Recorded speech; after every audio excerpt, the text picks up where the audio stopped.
Good morning, everyone, and thanks for joining both the Australian Institute for Disaster Resilience and the Australian Red Cross for this Recovery Matters webinar on the topic of putting the community in Community Recovery Committee. My name's Andrew Coghlan and I head up the Emergency Services Program with Australian Red Cross, and I'm delighted to be your host this morning for what I think is going to be a really interesting and enlightening session. We've got a number of really good speakers who I'm looking forward to hearing from. I'd like to start, though, by acknowledging that I am hosting this event from the lands of the Wurundjeri people of the Coghlan Nation. I'd also like to acknowledge the traditional custodians of the various lands on which you're all joining us from today, and the Aboriginal and Torres Strait Islander people participating in this event in particular. Pay my respects to elders past, present and emerging, and celebrate the diversity of Aboriginal peoples and their ongoing cultures and connection to the lands and waters across Australia. Before we get into the session, a few items of housekeeping I need to share with you. I'll be introducing the speakers shortly. Today's event will be recorded and made available after the event, so please be aware of that. We'll be using the Q&A feature on Zoom to take questions. So if you have any questions, and we've got some time allocated later in the session, a good chunk of time for questions, please post those questions in the Q&A box, not in the chat window. Important that you remember that. Given the upcoming event on Saturday, it's timely that you'll also be able to upvote questions by clicking the thumbs up button, and I'll then do my best to ask a number of these to our speakers throughout the presentation and in the question session at the end. So by voting up a question, you'll bring it to the top of the list as I look at those questions later in the presentation, and we'll see the ones that are most popular or most topical being fielded by our presenters. I encourage you also to use the chat window to share any thoughts or reflections that you might have during the presentations, and a reminder that you'll need to select everyone in the drop-down menu so that panellists and attendees can all view your messages. And lastly, probably not really necessary, but just to be on the safe side, I'd like to remind you to please be respectful of each other and our presenters when posting either your comments or questions. So enough of the introductions and background. Let's get stuck into the topic at hand, and that is putting the community in Community Recovery Committee. And just before introducing the first of our speakers, I'd just like to reflect on the genesis, if you like, of some of this work in community recovery committees. It's very topical at the moment, with disasters and recovery processes occurring in multiple states across the country in relation to multiple different events, from cyclones in Western Australia, Cyclone Seroja, there's still a lot of recovery work going on, right through to our Black Summer bushfire work in various different states, and indeed more recently the floods and the establishment of committees and recovery processes in the aftermath of those. That said, though, I'd just like to reflect that in many ways this is not a new topic. I'm possibly the only one old enough on the call to remember this, but those of us who can recall back to Ash Wednesday, way back in 1983, community participation was key there. And they actually set up 4 what they called affected area committees, one in Warrnambool, one on the Great Ocean Road, one in the Dandenongs and one in the Macedon Ranges, to enable the community and the various organisations involved to work together and coordinate the activities happening. So as far back as that, the broader concept of community recovery committees was certainly coming into play. The practice has formed part of our recovery arrangements since then. In particular in Victoria, it's something that morphed into a far wider spread and coordinated approach to community recovery committees during the aftermath of Black Saturday in particular, going back 12 or 13 years now. And given the level of community impact across the country, as I mentioned, it's a great opportunity to hear from people who've run community participation through these community recovery committees or through that conceptual framework in multiple different events. And that's what we want to focus on today. So having said that, can I introduce the first of our presenters? And that's Malcolm Hackett. You'll see Malcolm's bio on the page there, so I won't read that to you, but a couple of things I would highlight. Malcolm's focus clearly is on Black Saturday. Malcolm is a local resident who did a fantastic job of leading the process of community recovery for the community of Strathewen, which is a small community, but one that had a very significant impact to the northeast of Melbourne, neighbouring Kinglake, for those who know the area at all. And they adopted a unique approach to their community recovery committee. And I'd invite Malcolm now to share with you some of his insights and the lessons that he learned out of that experience. Welcome, and thank you, Malcolm. Over to you. Thank you, Andrew. I'd first like to give you a description of what happened in Strathewen. And as you said, Strathewen's about 40 kilometres north of Melbourne. It's hidden up a long valley of the Arthurs Creek at the foot of the Kinglake Ranges. It was a secure and peaceful place. And the people who lived there loved it deeply, whether they were fifth generation or come latelys like me. And it was beautiful, and we really thought of it as paradise. Next slide, please. We were a small community of about 220 people and 130 homes. Next slide. On Black Saturday, Strathewen was incinerated by the fire which swept from Kilmore across to Sugarloaf and down into the valley. Next slide. It was horrific. 27 people died in Strathewen. 80 of 130 homes were destroyed, along with the much-loved public hall and the primary school. Our homes and our history, the cherished bush, the animals that we loved, they were obliterated. Now, Strathewen received no warnings, and there was very little organised official support during the days that followed. We relied completely on the rescue and recovery efforts of our local CFA brigade, who also felt abandoned. The area became inaccessible. It was shut down as a crime scene. People were in shock, traumatised, grief-stricken, displaced, dispersed, and there was a lot of anger. There was a strong sense that those in authority hadn't just let us down during the fire, but they lacked any proper sense of how to respond afterwards. The media was focused on elsewhere, and the authorities didn't even know where Strathewen was. There was an overwhelming sense that we weren't important. The official community meetings were held in neighbouring Arthurs Creek, and they were a disaster. They were characterised by anger and frustration. Loud people got louder, sensitive and damaged people withdrew, and no one seemed to be listening. As Strathewen's story was taken up by the media, many of us became increasingly concerned with the response from politicians and authorities, announcing our future without any community consultation. Some of the surviving community leaders and the recently arrived types like me met and agreed that we needed to assert a community voice to stop the damage. We knew it would have to be done carefully or it would tear us apart. We'd heard of places where people appointed themselves or were identified by the authorities to lead community recovery.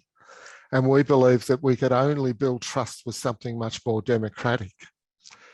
An incorporated association seemed logical to us because of our experience with the community-owned hall and the Landcare Group. It would have legal standing and accountability to its members above other interests.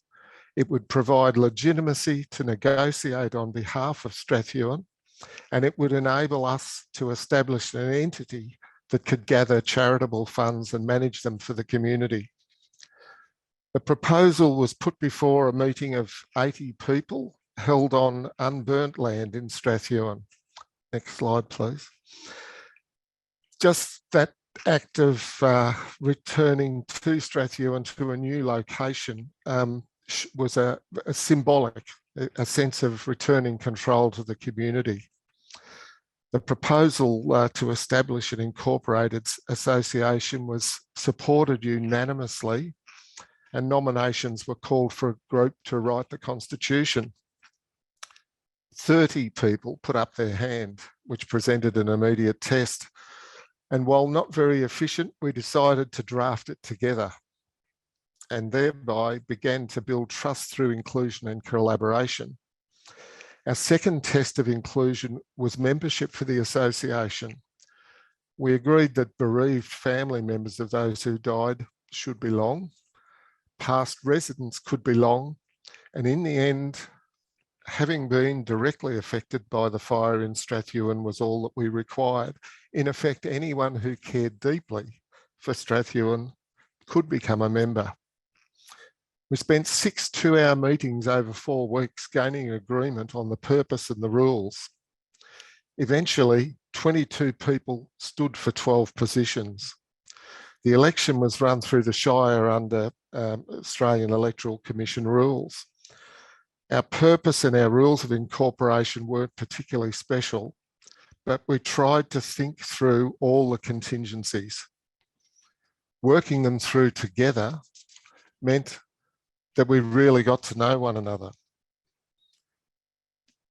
We came to believe that we could actually work through any of the obstacles. Finally, we very deliberately chose the goal of renewal. Recovery just didn't seem enough. We wanted a longer time frame, and we saw ourselves involved in a process of imagining Strathewen in the future. The committee ended up with a fair spread of ages, wide skills and knowledge, communicators and connectors, doers and thinkers, members who'd lost homes, some who'd lost family. And while we didn't achieve gender balance, there were 3 strong women on the committee and many more in our subcommittees. We made the decision at the first meeting that we wouldn't get involved in the relief effort. There were plenty of other groups providing support, and it was obvious to us that we should really focus on the future and on holding the community together. Obviously, not everyone feels comfortable in a formal committee, but people were willing to help. So we asked people to step forward and take up roles. And remember, it was only a small community of adults. We weren't the only decision makers, and we didn't want to be. The school rebuild was being guided by the school staff, the school council and parents. The community-owned hall was rebuilt through the efforts of the hall committee and its association members. These are, of course, all the same people. There's a limited number of people in a community, and they're going to be represented on different groups. But it was important for us that strong groups were in control of their destiny and that we were supporters. Now, we intended to operate for 3 years and then hand over to other community groups when they were back on their feet. In the end, we existed for over 4 years, and that was stretched out because we had to complete many of the projects. This next slide, I guess it's my taxonomy of a summary of the principles, and we'll get to it in a minute, on which we were founded. I won't say that we got everything right. I won't say that we didn't cop any criticism, but the principles that you can see in front of you, the sorts of activities that we ran, these were really responsible for the success that we did achieve. Now, these are my tips, I guess, my takeaways. We asked for help, and we found that there were good people everywhere, good people who could, from all sorts of organisations. We took some time to organise ourselves, to get ourselves. I think it was nearly 4 months. We weren't in operation until June, but there was enormous pressure on us from all sorts of other people, the media, the government, to make decisions, to get things happening. Go on. We moved at a speed that we believed was appropriate for us and appropriate for our community. We focused on ethical behaviour. The idea that you must have good financials, you must have good minutes, you must be able to demonstrate to people that you're being professional, that you can deliver on the projects that you're putting your hand up for the money that you're intending to administer. In order to maintain that trust, you've got to establish good communication. So we had websites, we had text messaging, we eventually even had Facebook, although I'm grateful for the fact that it didn't exist, because I think it could have been damaging to us at the time in the way that it seems to work out these days. But we also didn't have the benefits of it. We produced reports. We made sure that all of our, that on our website, our minutes, our decisions were there for people to see. We felt that it was important. People have elected a committee to represent them, but that doesn't mean the committee knows what people are thinking. So we set up all sorts of opportunities to be consultative. We didn't see ourselves as the community. We felt that that there were lots of things that people would need to be asked about, and sometimes we weren't the people to ask. We were very careful about staying within what we thought was our remit. Clearly that we needed to be very efficient and transparent with what we were doing. An essential thing, I think, is to get administrative support, and I think in Victoria these days it's been recognised by councils and the Bushfire Authority that community groups will need some sort of administrative support, taking minutes, perhaps running the communications, making it possible for people to go the distance. Building collaboration and partnerships is really important. There's a huge number of good people in all sorts of organisations who will come to help, including government bureaucracies and council, but they can't always deliver what you want immediately. They might know, though, how to get there. They might know who the next person to ask is.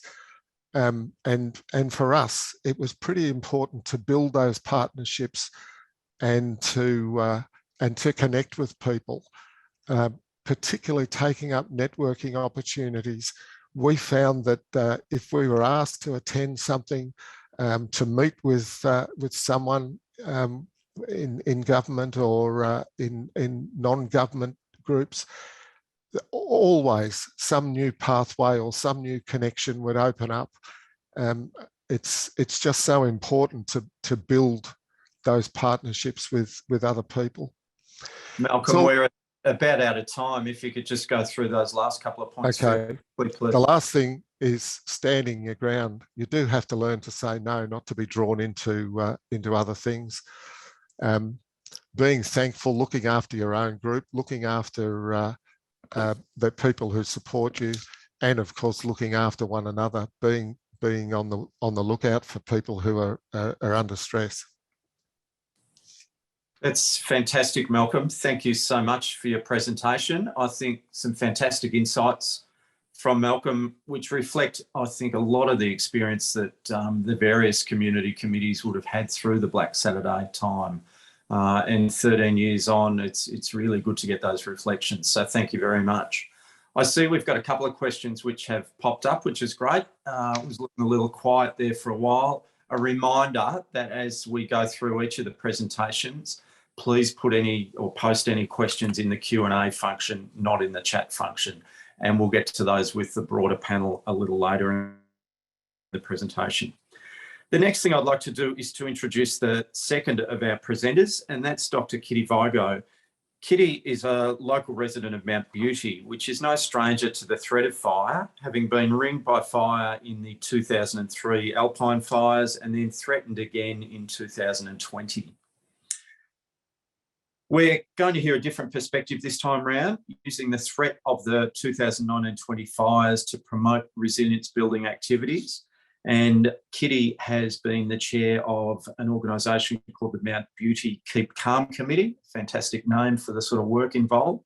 So I'd like to just say a very big welcome to Kitty and hand over to you for our second presentation. Thank you very much. Well, thank you, Andrew, and hello, everyone. I'm speaking to you from the Yamathang and Dadaroa People's Lands.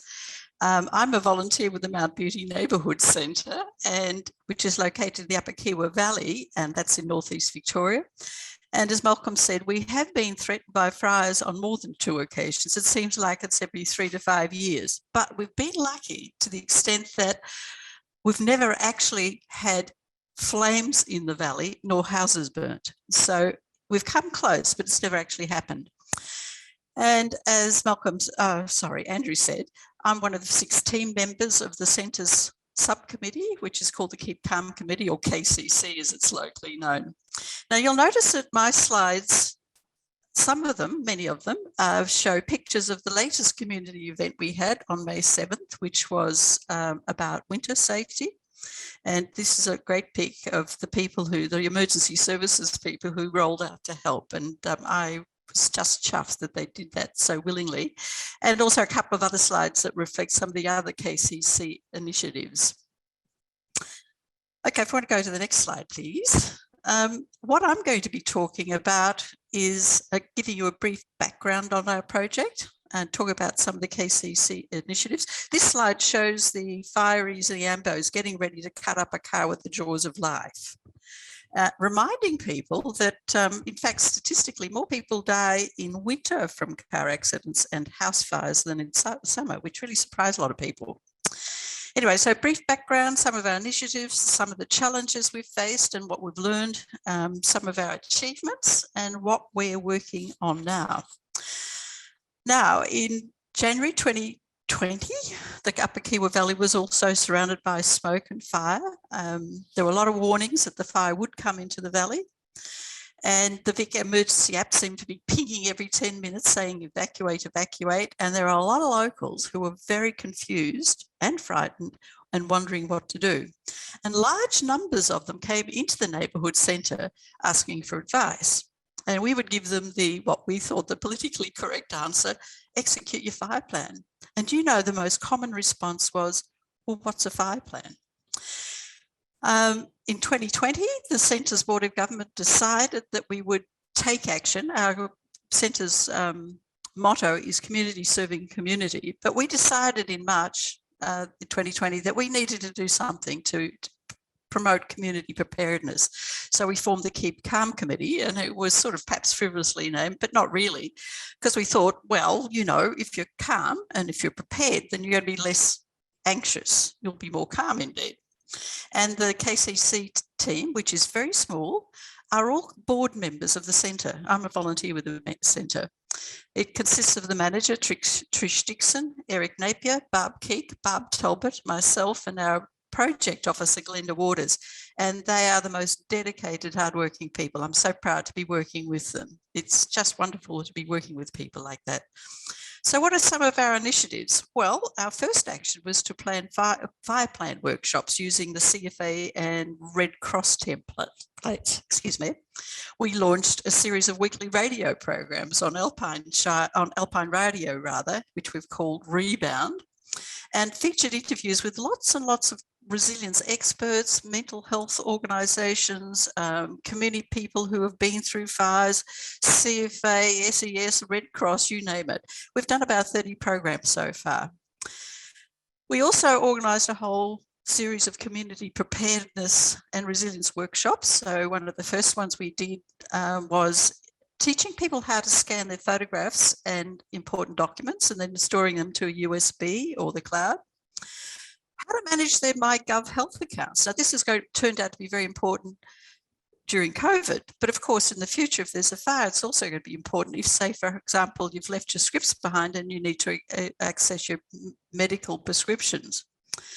We've held 2 community projects, one in November 21, which had a focus on preparing for summer and the dangers of bushfires, and the second just 2 weeks ago on May 7. And we also recently in March had another workshop, which was about winter safety. So it was CFA presented that. We're dealing with smoke alarms and keeping your chimneys clean. But what was really important for me about also talking about how you form your own community fireguard teams. And I think at the moment we've got 4 ready to go, which is fantastic. So challenges and learning. Now, interestingly enough for me, the Red Cross Ready Communities workshop that we did in February 2021 turned out over time to be the most influential thing that we did.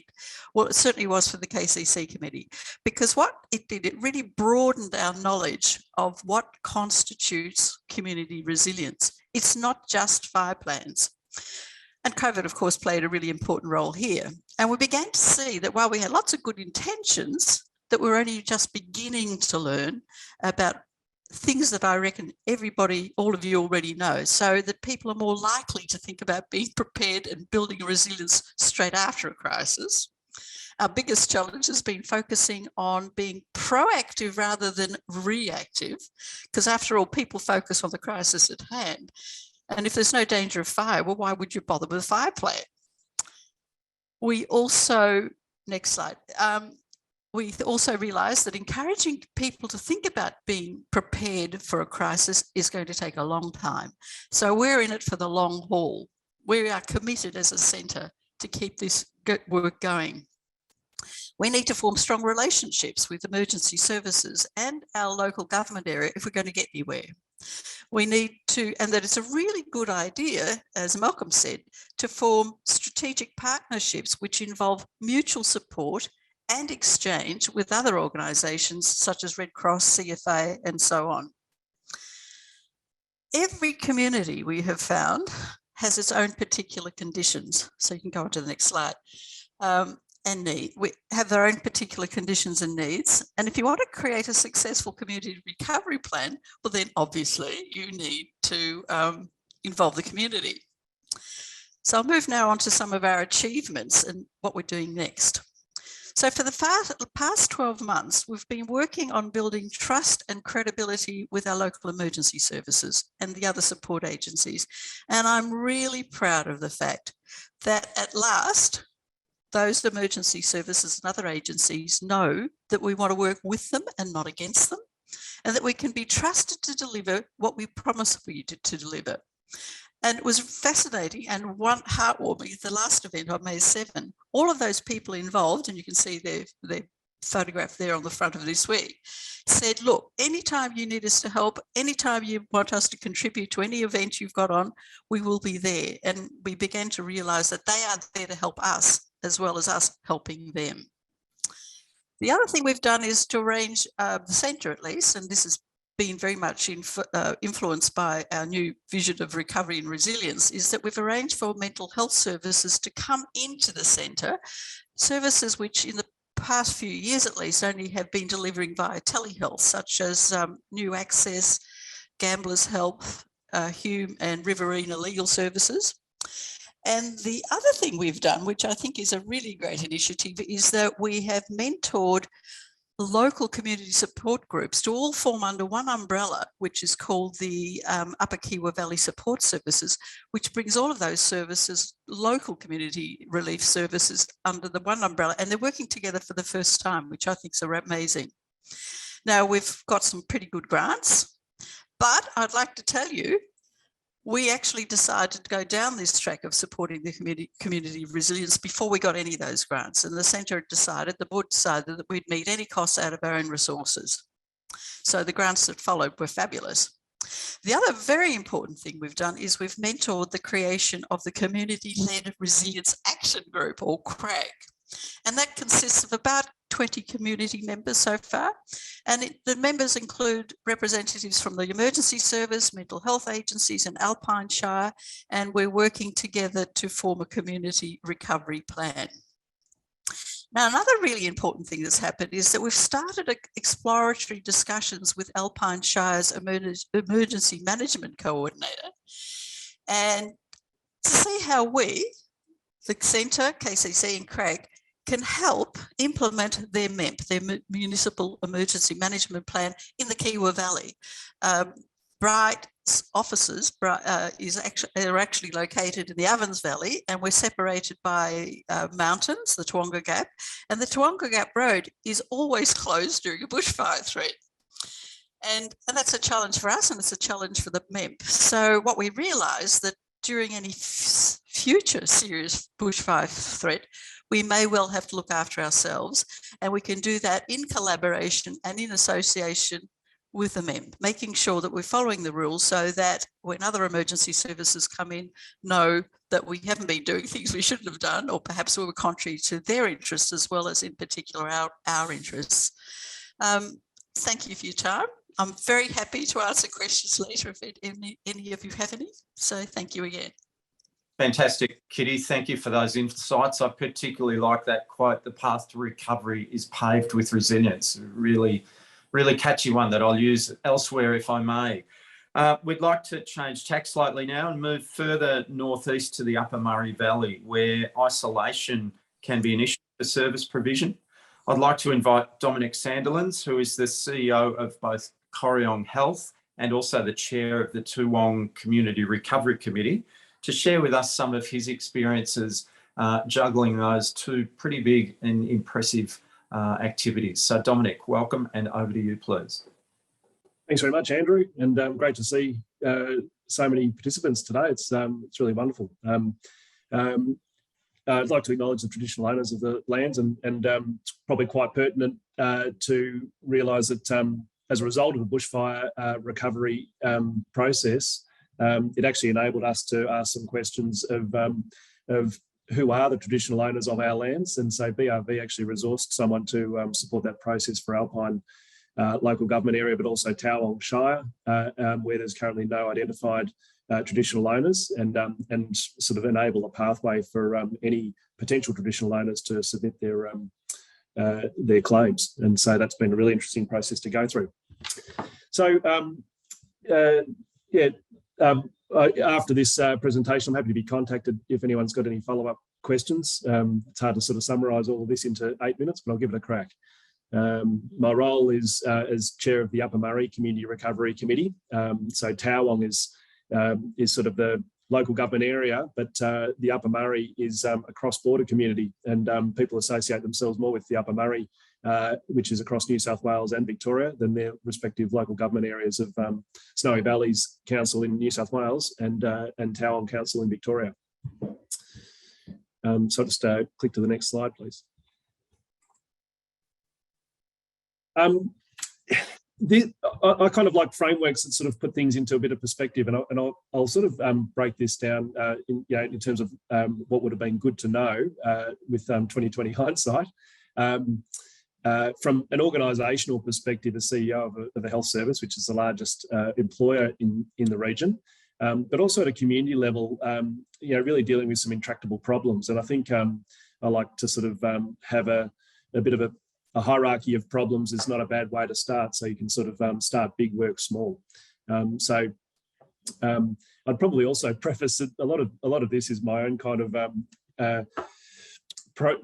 journey, where you're kind of responding to a crisis straight after the bushfires, and then you're searching for as much information as you possibly can. And so the last 2.5 years has been a real journey of exploring yourself and learning as you go, but then also asking questions of as many experts as you can. So a lot of these things have actually probably shaped, certainly some of the later slides around ways of going about the recovery process as a leader in a community. But I don't espouse at all to be an expert in any of these areas. I'll just probably say that this is what I've gathered in my sort of short time of exposure to these events. So anyway, this just sort of gives a bit of a framework that I like to use at an organisational level, but has been quite relevant. This is nothing new for anybody here, but it does provide the recovery cycle is very relevant. The only things that are probably new to this, which we'll cover shortly, is the impact of COVID has probably lengthened the recovery process and deepened it. I think the very way in which we to recover as communities has been hampered by repeated lockdowns, which is social interaction. That's how we recover, and not having that has really made the recovery all that much harder. So if you click on, so for Corryong and the Upper Murray, we've really had these compounding traumas, and I really liked some of Malcolm's background. It's quite, it just sends off all these sort of memories and relevance. So I won't go into a lot of that detail because it's actually fairly similar, but I'll just sort of highlight that in the Upper Murray, we didn't have the loss of life that took place in Black Saturday, and yet there was everybody was impacted. It wasn't about trying to compare stories. Everyone was impacted. It wasn't how badly we were impacted. Everyone was. So that kind of that discussion really sort of was not relevant. Major loss of land and animals, probably most impactful on the people. But it was just a very traumatic event for everybody, and certainly with the forced evacuations as well.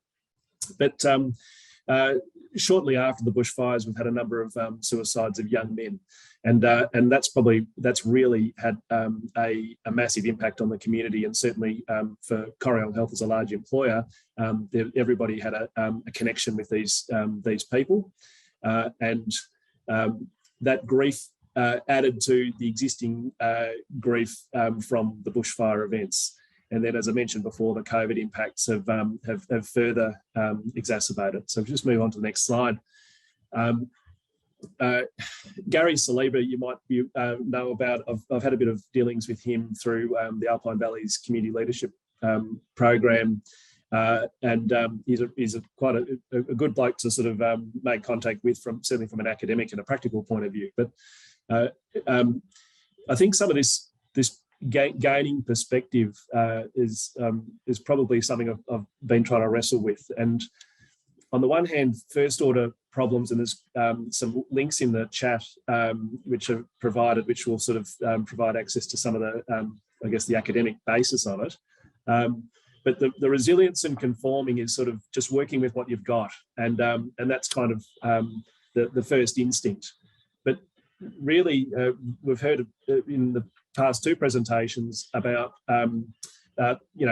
not necessarily going back to the way things were, but reimagining a future, and that sort of starts constituting more of a second order solution, and it's much more about transformation and evolution, and kind of jettisoning any notion that you can just return back to the way things were. So if you just click onto the next slide, part of that premise is from a lot of Dr. Rob Gordon's research and presentations about the impact on social networks. It actually really, following the bushfires, and then when you've got all these compounding trauma, it really fractures the way that the social network works. And then when it's being reorganised, it's done so on a very superficial level initially, and it takes quite a long time to get that complex community network back. Now the Upper Murray is one of those areas that's got multi-generations in the community, 6th-generation farms and so forth. So the social networks are incredibly complex, and because it is so established, and in some ways it's a great thing because it gives you that ability to, there's deeper connection, and so there's probably more of a basis to return back to. But on the other hand, it's so complex that it's very hard to understand how things are impacted by that trauma. So the connection with the past is really something that has been an ongoing challenge and still is. Where I'll give some tangible examples shortly when I talk about the organisational level, about really wanting to return back to the way things were and really being quite forceful with it, and yet you're trying to reimagine a future at the same time. Everyone sort of goes at a different pace, and how do you sort of bring that together at a community level and then also at an organisational level? In a small town, and we had the structure of our Upper Murray Community Recovery Committee was one of a representative nature, where we had a lot of little valleys around, and each had their own local CRC. And then we had a representative group who formed our Upper Murray CRC, and then we also had experts who came into that group around agriculture, health and wellbeing, a number of different areas, economic development and so forth. But like myself, we hadn't all been exposed to this type of event, and so when you've kind of got this group of people who are just trying to do their best. And I think recognising that but protecting it is a really important focus. At an organisational level, it's been a real challenge to go at the pace of people in terms of their own grief response. And Anne Leadbeater has spoken with our board and also our Community Health Advisory Group on a couple of occasions, just to help us gain a shared understanding of what that looks like. But her point is really important around not skipping steps. So some people will want to will be upset on any given day, and it's sort of allowing people to do that. Now, at the same time, the organisation still has a role to play in people's recovery, whether it be through mental health services or just being being there for COVID response and so forth. Trying to strike that balance of working with individuals whilst maintaining that momentum as an organisation to respond has probably been one of the harder things to do. And had I known that at knowing what you know now, it's really quite a relevant challenge. At an individual level, it's some of the learnings are really around normalising reactions. It's very quick to pathologise and say you've got a problem, but everyone's gone through this trauma and it's okay. And I think it's a very validating thing for people to hear, and it's been a regular message in how we've been communicating with our staff. And part of that is also around how we support and just being flexible in how we respond in terms of leave and giving people permission to take time for themselves, and offering a lot of EAP to people, being more generous than the other way. A couple of closing comments. I think the challenge that exists following this trauma has really been linked with gossip, and how do you contain that gossip? The gossip is the enemy. Particularly where where there's been a number of suicides, there's a sense of, oh, when's my son could be next, or my child could be next, and it's like that pandemic kind of mentality. Now, in actual fact, that's really devaluing the complex circumstances of every individual who has taken their life, and it's the anxiety that gets fed through gossip that is the challenge to address, and so how the challenge of trying to dampen the community level anxiety has been sort of a challenge at an organisational and a community level that we've really been wrestling with. Dominic, I hate to do it, but we'll have to cut you off there. That's okay. No, thanks, Andrew. Bad guy in all of this. I think we've got so much insight from each of our presenters. It'd be fantastic to have a lot longer with each of you, but I think you've done a fantastic job in a short period of time. A couple of things really jumped out at me. Your concept of hierarchy of problems and reimagining a future that's transformative and evolves. Really, really interesting insights. We're going to change tack though and come to the last of our presenters, and that's Kate Brady. So we're back to Melbourne, as it were. Kate works with both the University of Melbourne and Red Cross and through her role with the University of Melbourne has been funded by the Natural Hazards Research Australia organisation to look into good practice around community governance and recovery, which is really topical. So Kate's led that research and is going to share some of her insights with us. Welcome, Kate. Thanks for having me. As Andrew says, I'm here today with my University of Melbourne hat on. I wear different hats at different times. I've met some of you in different settings with different hats on. But today I wanted to have a chat to you about some research that there's a team of us working on about community-led recovery, specifically about community recovery committees. And we're really keen to try and get your input and your assistance and sort of your perspectives so that we can try and develop some work that is helpful for community recovery committees into the future, and means that some of the challenges that some of our other speakers have spoken about are maybe a little bit smoother, or at least we can capture some of those lessons that already exist to help community recovery committees into the future. Now, I know community recovery committees is a pretty Victorian based language. They do exist in other places, but in lots of other places, they're called different things. So I'm going to call them community recovery committees today, but what we're really talking about is groups of people in communities who are trying to do things usually after disasters, but in Kitty's example, you know, before disasters to get ready as well. We know these groups all look different and they should look different. Different communities are different. The things they're dealing with are different. The hazards that they're responding to are different. So for loads of different reasons, they should look different. They should feel different. They should have different purposes and goals.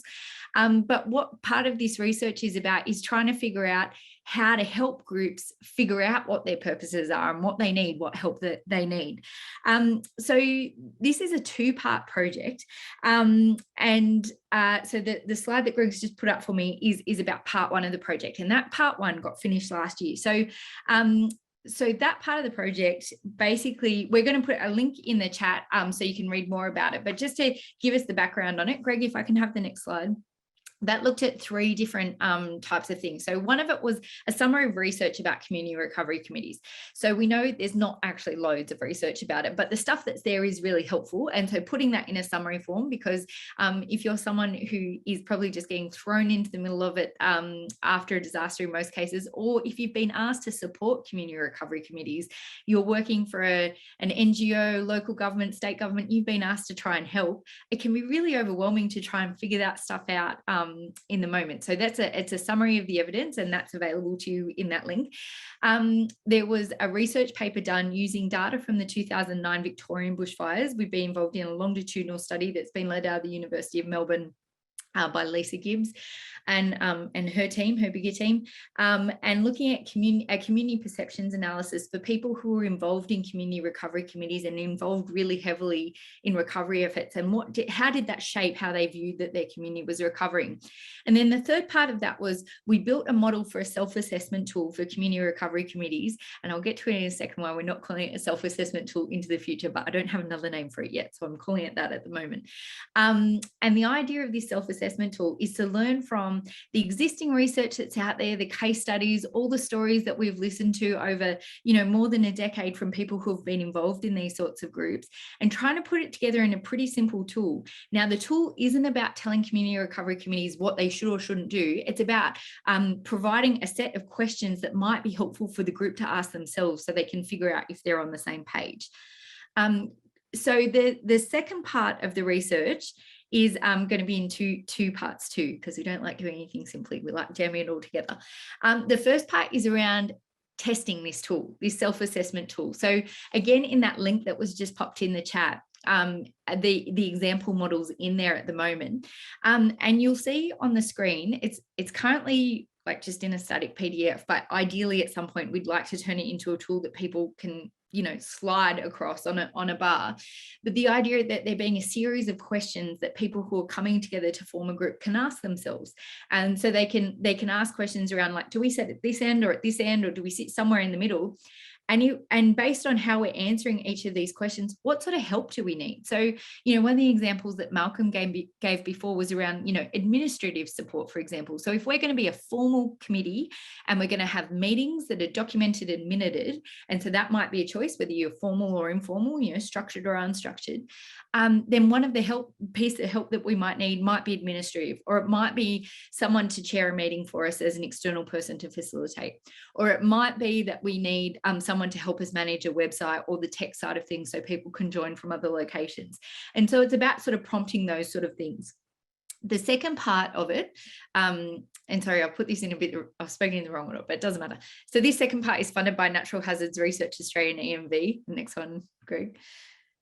And the research team from Uni of Melbourne, so Lisa Gibbs, so some of you will know her from the Beyond Bushfires work, myself, Colin Gallagher, who is a psychologist and social scientist who works with us, and his specialty is social networks analysis, and we'll get to what he's going to be focusing on in a second, and Hannah, who I know is on the call today, and Hannah's going to just make it all work for us. She's very good at organising all of us and brings a lot of qualitative research expertise as well.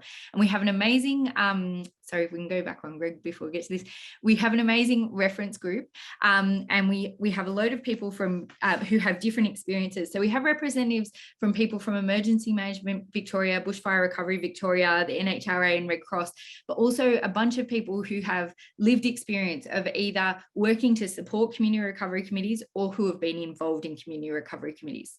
Next one, thanks.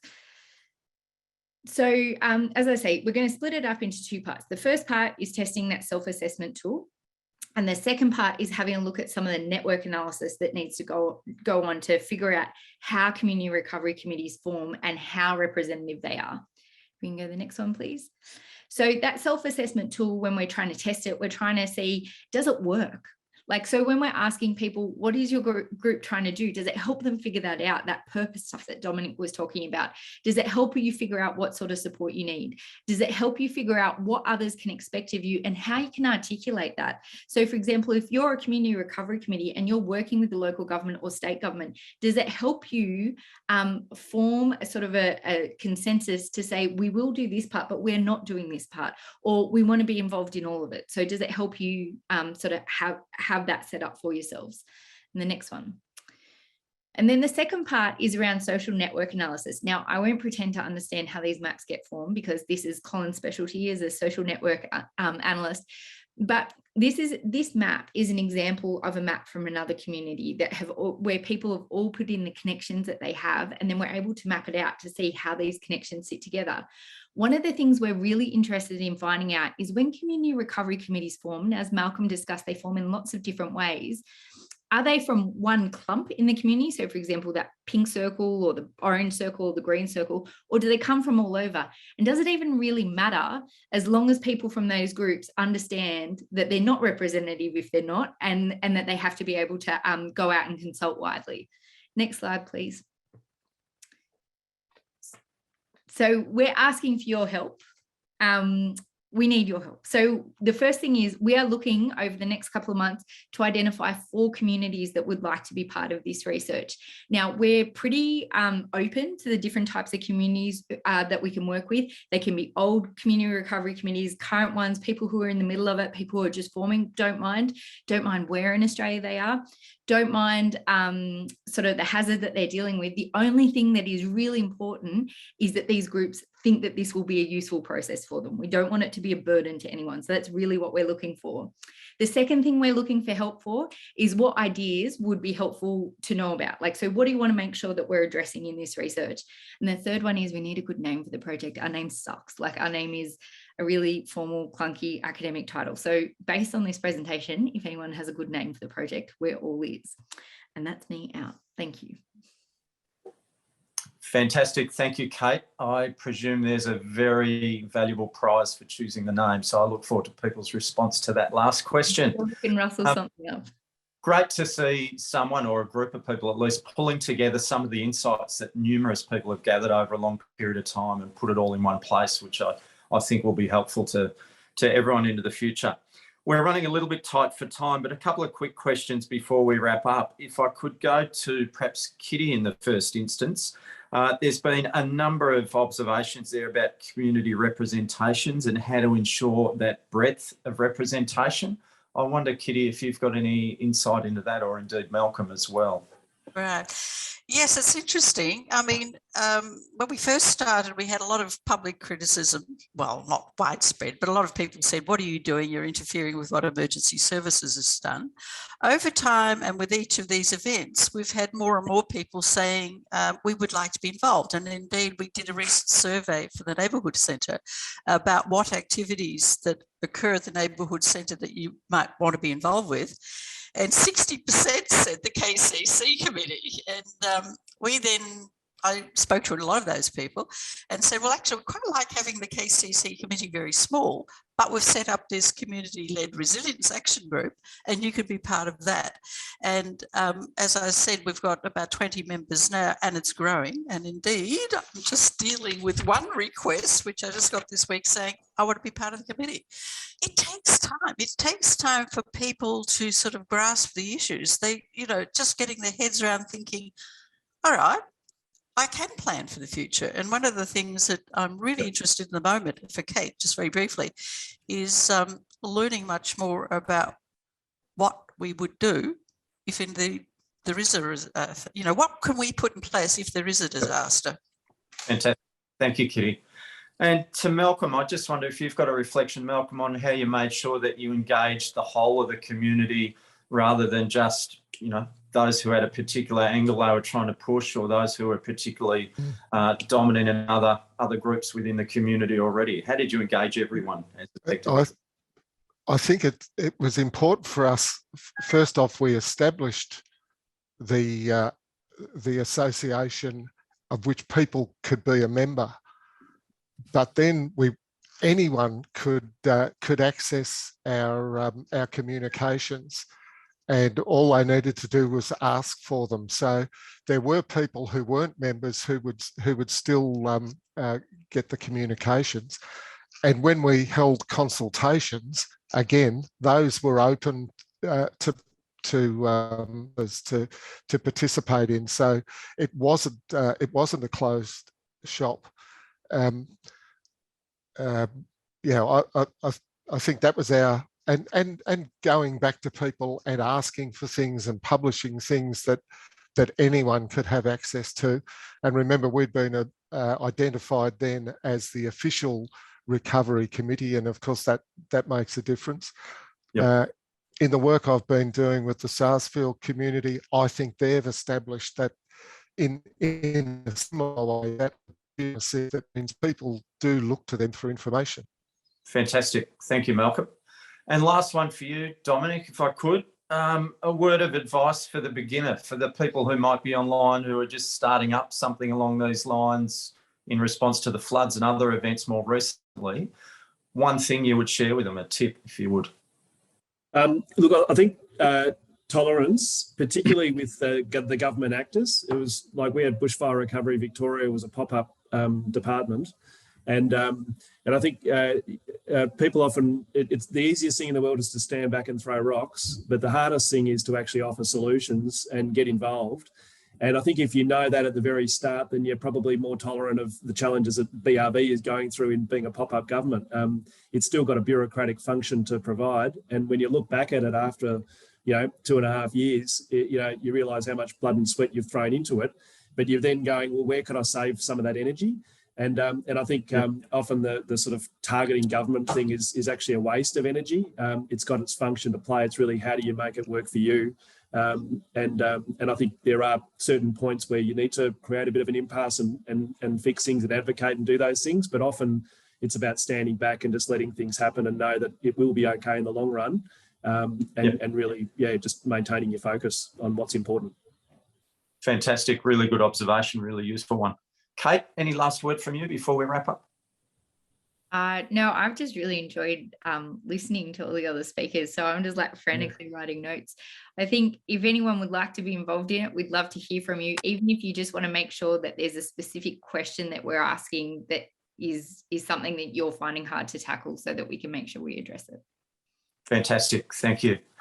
So unfortunately, we're out of time. And like Kate, I've really enjoyed hearing from all of the presenters. I think it's been some fascinating insights and some really invaluable experience that people have been sharing. I've also noted in the chat as we've been going, lots of people have been sharing links to various different documents and things. So I would encourage those of you who are involved in this sort of work to go and have a look at a good number of those links. There's some really useful information that can be shared or can be accessed.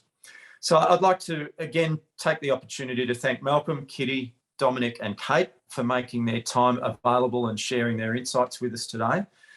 A bit of a reminder, please join us next time round for a special webinar that's going to be presented on International Heat Action Day called Let's Think About Heat, International Heat Action Day on the 14th of June at 11 o'clock again. Registrations are now open and we're going to spend some time there looking at what the impacts of heatwave have on the community and what can be done about it. There's also some information on the ADA website around that one. On behalf of ADA and indeed Red Cross, I'd like to thank you all for joining us today. I'm sure you've found it both insightful and interesting. An email will be sent from ADA once the recording from the session is complete and you'll be able to access information again live on the Knowledge Hub. When you exit the Zoom session today, you'll be asked to complete a short survey. We'd really appreciate it if you could do that because the information ensures that our professional development events program within ADA continues to meet the needs of the people who most want to access it. So again, it's been a great pleasure to host this afternoon and to hear from such amazing people the work that they've been doing or continue to be doing. And until next time, please stay safe. Good luck with your community recovery endeavours. And we'll see you next time. Thanks very much.